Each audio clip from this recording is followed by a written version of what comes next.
नमस्कार, बहुत स्वागत आपका सुबह 8 बजे के इस खास बुलेटिन में। मैं हूं आपके साथ अवंतिका श्रीवास्तव। रुक करेंगे आज की तमाम बड़ी खबरों का। सबसे पहले चुनावी समर पर चर्चा।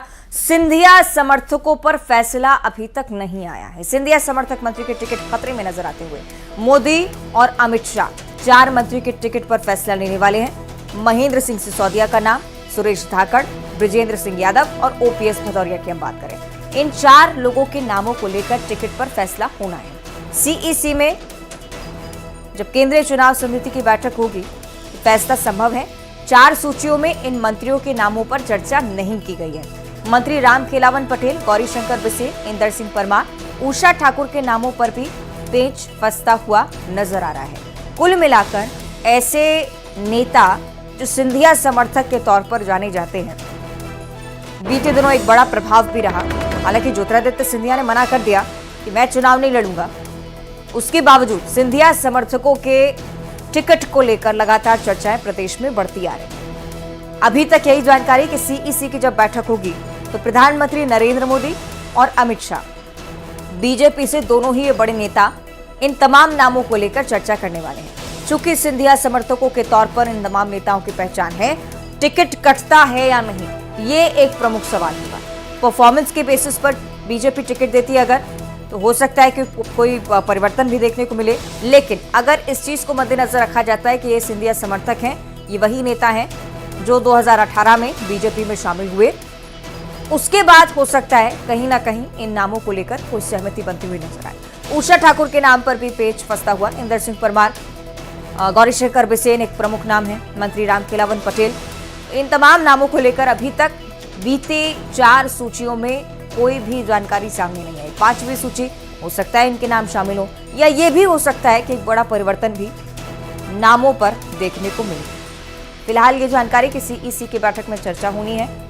ये देखने वाली बात होगी कि जो चर्चा सीईसी की टीम करेगी वो सिंधिया समर्थकों के हित में आता है या परिवर्तन की कोई बयान।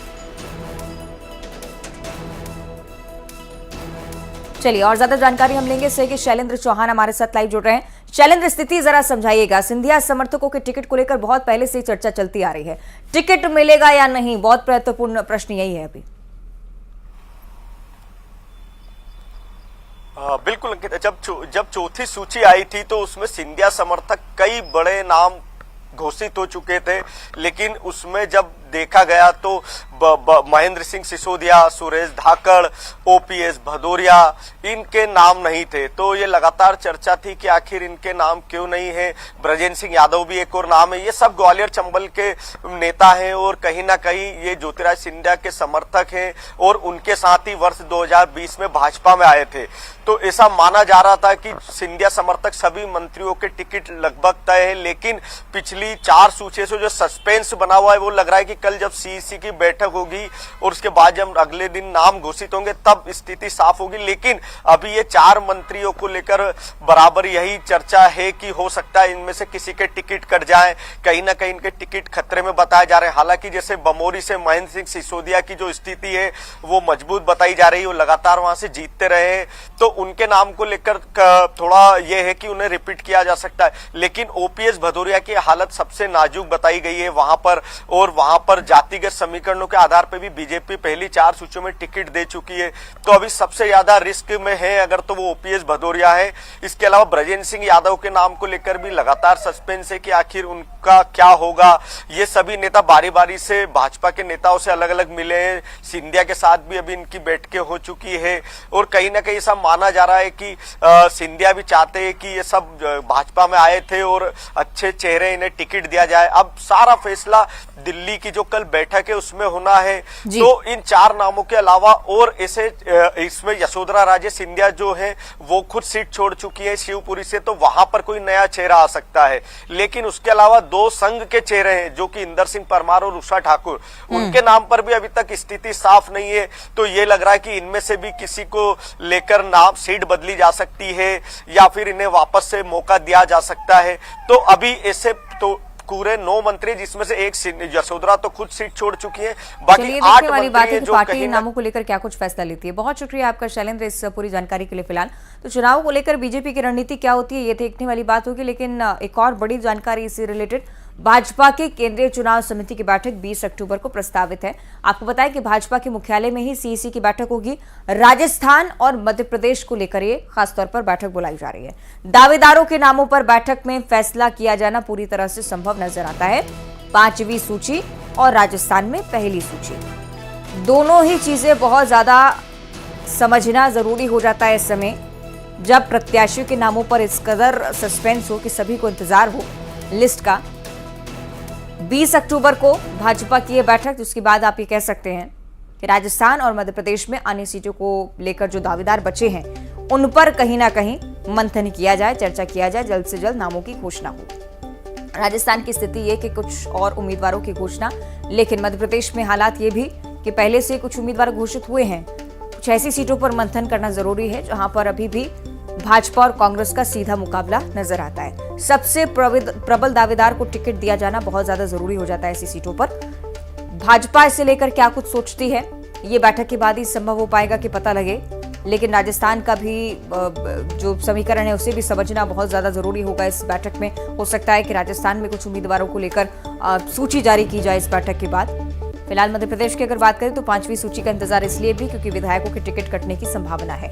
इससे पहले जो आप खबर देख रहे थे सिंधिया समर्थकों से जुड़ी हुई, हो सकता है कि इसका प्रभाव भी इस बैठक के बाद देखने को मिले। तो ये बहुत महत्वपूर्ण बैठक सीईसी की राजस्थान और मध्य प्रदेश पर फोकस रहेगा और इसीलिए इस बैठक को बुलाया गया है।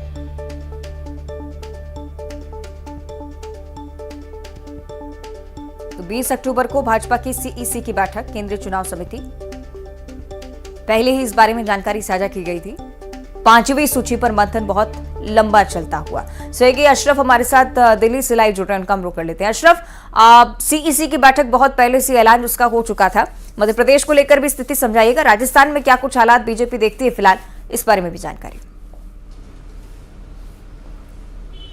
अवंतिका, देखिए, केंद्रीय चुनाव समिति की भाजपा की जो बैठक प्रस्तावित है उसको लेकर लगातार कयास लगाए जा रहे थे। पहले कयास लग रहा था कि वो आज होनी है, लेकिन फिर वो बदला कि नहीं, वो 20 तारीख को प्रस्तावित की गई है। तो थोड़ा सा जो नेता हैं उनके आने जाने में दिक्कतें हो रही थी, तो उसको ध्यान में रखते हुए तिथि को लेकर जो असमंजस था वो अब क्लियर हो चुका है। अब वो साफ है। अब ये बैठक कल शाम को होगी, भाजपा मुख्यालय में है, प्रधानमंत्री की अध्यक्षता में होगी और इस बैठक में आगामी मध्य प्रदेश की जो करीब 96 सीटें हैं उस पर चर्चा की जाएगी।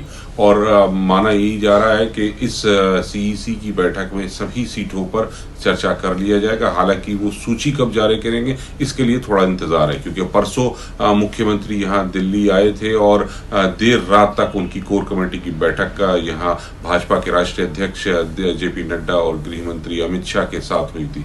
तो उसमें ही इन्होंने सीईसी की पूरी तैयारी कर ली थी, क्योंकि जो राज्य की स्क्रीनिंग कमेटी की तरफ से नाम प्रस्तावित किए थे, जिनको तय किया गया था, कुछ ऐसे नाम जिन्हें लेकर अभी भी चर्चाएं शायद अशरफ चल रही होंगी। देखना होगा आगे इस बैठक में क्या कुछ निष्कर्ष निकलता है। बहुत शुक्रिया आपका फिलहाल पूरी जानकारी साझा करने के लिए। और मध्य प्रदेश, राजस्थान के साथ छत्तीसगढ़ की भी चर्चा कर लेते हैं। अमित शाह का आज छत्तीसगढ़ दौरा होने वाला है। परिवर्तन संकल्प महासभा की हम बात कर रहे हैं, जहां पर ये एक बड़ी महासभा के तौर पर छत्तीसगढ़ में बीजेपी के लिहाज से देखी जा रही है। जगदलपुर में लालबाग मैदान पर सभा होगी, कोंडागांव में भी जनसभा करेंगे अमित शाह, पुलिस मैदान में सभा को संबोधित करने वाले हैं। ये बड़ी जानकारी। केंद्रीय गृह मंत्री अमित शाह एक बार फिर से आज छत्तीसगढ़ में होंगे। परिवर्तन संकल्प महासभा, जिसकी शुरुआत बहुत पहले ही बीजेपी कर चुकी है, ये संकल्प परिवर्तन का ले चुकी है। आज हुंकार भरेंगे केंद्रीय गृह मंत्री जगदलपुर में। कोंडागांव में भी इसी तरह का खास कार्यक्रम आज आयोजित किया जा रहा है। पुलिस मैदान में सभा को संबोधित करने वाले हैं। छत्तीसगढ़ बीजेपी पूरी तरह से मोर्चे पर डटी हुई और केंद्रीय गृह मंत्री का लगातार छत्तीसगढ़ पहुंचना ये बताता हुआ कि एक बड़े परिवर्तन का संकल्प बीजेपी ले चुकी है। सरकार बनाने के दावे, साथ ही साथ प्रचंड बहुमत के साथ जीत की आस लिए तमाम प्रत्याशी प्रचार के लिए उसके बाद निकले।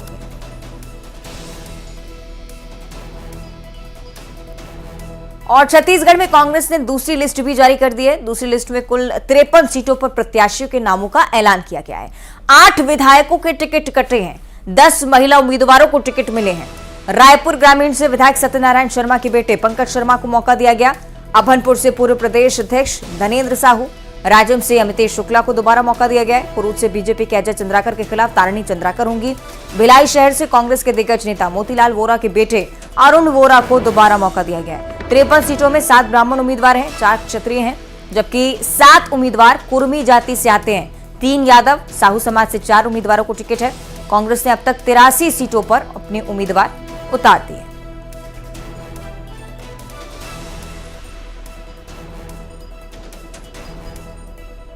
तो बात करें कांग्रेस की दूसरी लिस्ट की।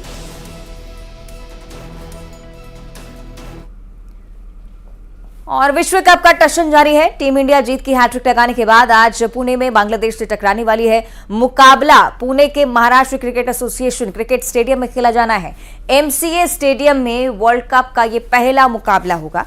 विश्व कप में भारतीय टीम ने अपने तीनों मैचों में जीत हासिल की। 5 बार की विजेता ऑस्ट्रेलिया, फिर अफगानिस्तान और उसके बाद पाकिस्तान को मात दे चुकी है। आज भारतीय टीम जीत का चौका लगाने के लिए मैदान में उतरेगी। दूसरी तरफ विश्व कप में बांग्लादेश की टीम ने जीत के साथ शुरुआत की।